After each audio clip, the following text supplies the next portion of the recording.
రాబోయే రెండేళ్లలో ప్రతి గ్రామంలో ఇందిరమ్మ ఇల్లు. రాబోయే రెండేళ్లలో ఏ గ్రామంలో చూసినా ఇందిరమ్మ ఇల్లు కనిపిస్తాయని కాంగ్రెస్ పార్టీ కోల్చారం మండల అధ్యక్షుడు నాగులగారి మల్లేశం గౌడ్ అన్నారు.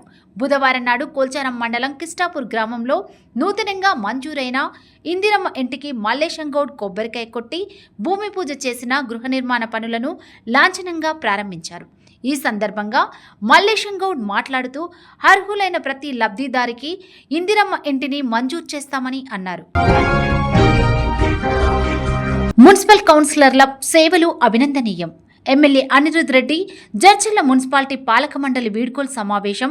మున్సిపాలిటీ పాలక మండలి పదవీకాలం ముగిసిన సందర్భంగా బుధవారం మున్సిపల్ కార్యాలయంలో ఏర్పాటు చేసిన వీడ్కోలు సమావేశంలో స్థానిక ఎమ్మెల్యే జనంపల్లి అనిరుద్ రెడ్డి ముఖ్య అతిథిగా పాల్గొన్నారు. ఈ సందర్భంగా ఎమ్మెల్యే మాట్లాడుతూ గత 5 ఏళ్లుగా పట్టణ అభివృద్ధి కోసం పాలక మండలి సభ్యులు చేసిన కృషిని కొనియాడారు. మున్సిపల్ చైర్మన్, వైస్ చైర్మన్ మరియు కౌన్సిలర్లను ఆయన శాలువాలతో ఘనంగా సన్మానించి జ్ఞాపికలను అందజేశారు. పదవుల్లో ఉన్నా లేకపోయినా ప్రజాసేవలో ఎప్పుడూ ముందుండాలని ఆయన ఆకాంక్షించారు. జడ్చర్ల పట్టణాన్ని అన్ని రంగాలలో ఆదర్శంగా తీర్చిదిద్దేందుకు రాష్ట్ర ప్రభుత్వం కట్టుబడి ఉందని ఎమ్మెల్యే స్పష్టం చేశారు. రానున్న రోజుల్లో మరిన్ని నిధులతో మరిన్ని అభివృద్ధి కార్యక్రమాలు చేపడతామని హామీ ఇచ్చారు. అందరూ కలిసికట్టుగా పనిచేయడం వల్లే పట్టణంలో అనేక మార్పులు సాధ్యమయ్యాయని ఆయన పేర్కొన్నాడు. 5 సంవత్సరాలు పూర్తి చేసిన కౌన్సిలర్లందరికీ శుభాకాంక్షలు తెలుపుతున్నాను. ఈ 5 సంవత్సరాల్లో చాలా ఇబ్బందులు ఉండే, కొన్ని వార్డుల శాంక్షన్స్ ఉండే, వర్కులు జరిగినాయి. ఎంత విభేదాలు ఉన్నా కానీ ఇటుపక్క కాంగ్రెస్ పార్టీ అయినా కానీ, అటుపక్క బీజేపీ కానీ, అటుపక్క బీఆర్ఎస్ కానీ, మా ముందేమో మాది ఈ పార్టీ అని కొట్లాడుకుంటారు. మున్సిపల్ ఆఫీస్కి వచ్చినప్పుడు మీటింగ్ నుంచి బయట వచ్చిన తర్వాత అందరు కలిసిమెలిసి సాయంత్రం కూడా బాగా కూర్చొని మాట్లాడుకుంటారు. ఇప్పటికీ కౌన్సిలర్ మీద అందరూ కలిసి మెలిసి ఉండాలని చెప్పి కోరుకుంటున్నారు. 5 సంవత్సరాలు పూర్తయింది. ఈ రోజు ఇక్కడికి వచ్చింది మీకు శుభాకాంక్షలు తెలుపుతాను, కానీ రాజకీయంగా మాట్లాడేది కాదు.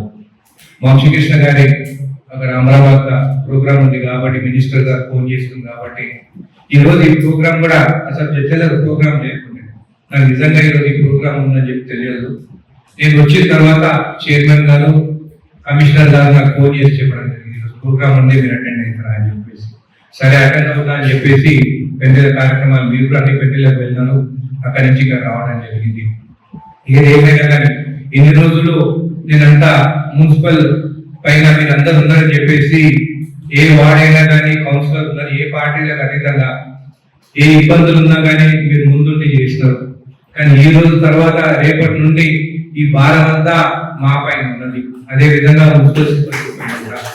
కాబట్టి ఎప్పుడైతే ఇబ్బందులు లేకుండా ఇన్ని రోజులు కాపాడుకుంటూ వచ్చినారో రేపటి నుంచి మేము కూడా కాపాడుకుంటా ముందుగా నాకు తెలిసి 3-4 నెలల్లో మాది ఎలక్షన్స్ వస్తాయి. మొన్న మాజీ ఎమ్మెల్యే కూడా ఇక్కడ రావడం జరిగింది. సరే ఎందుకు వచ్చిందో నాకు తెలియదు, ఎందుకంటే అధికారికంగా ఇక్కడికి వస్తే ఒక ఎమ్మెల్యే రావచ్చు, కౌన్సిలర్ రావచ్చు, లేకుంటే ఏమైనా ఇబ్బందులు ఉంటే మీరు అక్కడ వినతి పత్రం తీసుకొచ్చి మున్సిపల్ చైర్మన్ కానీ, వైస్ చైర్మన్ కానీ, లేకుంటే కమిషనర్ ఇవ్వాల్సి ఉంది. కానీ ఎందుకు వచ్చిపోయినా సరే ఆయన కూడా వచ్చిపోయినట్టు ఆయన కూడా అభినందనలు చెప్తున్నాను. ఎందుకంటే ఆయనలో కూడా 2.5 సంవత్సరాలు మీరు పనిచేసినారు. దాని తర్వాత 2-4 సంవత్సరాలు నాతో పనిచేశారు. అట్లా 5 సంవత్సరాలు అయిపోయినాయి.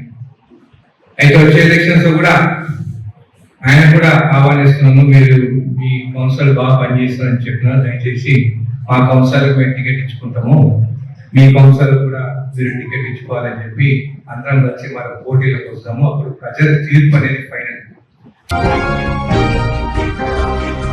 జడ్చర్ల మండలం గంగాపూర్ గ్రామంలోని హెల్పింగ్ ఆర్ట్స్ ఫర్ గంగాపూర్ సంస్థ ఆధ్వర్యంలో జిల్లా పరిషత్ ఉన్నత పాఠశాలలో ఏర్పాటు చేసిన చదువుల తల్లి శ్రీ సరస్వతీదేవి విగ్రహ ఆవిష్కరణ మహోత్సవ కార్యక్రమం భక్తి శ్రద్ధలతో నిర్వహించబడింది. గత 2 సంవత్సరాలుగా గ్రామంలో హెల్పింగ్ ఆర్ట్స్ ఫర్ గంగాపూర్ సంస్థ నిర్వహిస్తున్న సేవా కార్యక్రమాలు అందరికీ ఆదర్శంగా నిలుస్తాయని గ్రామ పెద్దలు, జడ్పీహెచ్ఎస్ పాఠశాల ప్రధానోపాధ్యాయులు అనంతప్ప గారు కొనియాడారు. కార్యక్రమంలో హెల్పింగ్ ఆర్ట్స్ సంస్థ ప్రతినిధులు, ప్రధానోపాధ్యాయులు అనంతప్ప గారు మరియు ఉపాధ్యాయులు, ఆలయ ప్రధానార్చకులు కేశవాచార్యులు గారు, సర్పంచ్ బండగిరి ప్రసాద్, మాజీ సర్పంచులు అనంతరెడ్డి, రాములు, గోపాల్ మరియు వార్డు సభ్యులు, యువతి యువకులు, విద్యార్థిని విద్యార్థులు, పూర్వ విద్యార్థులు పాల్గొన్నారు.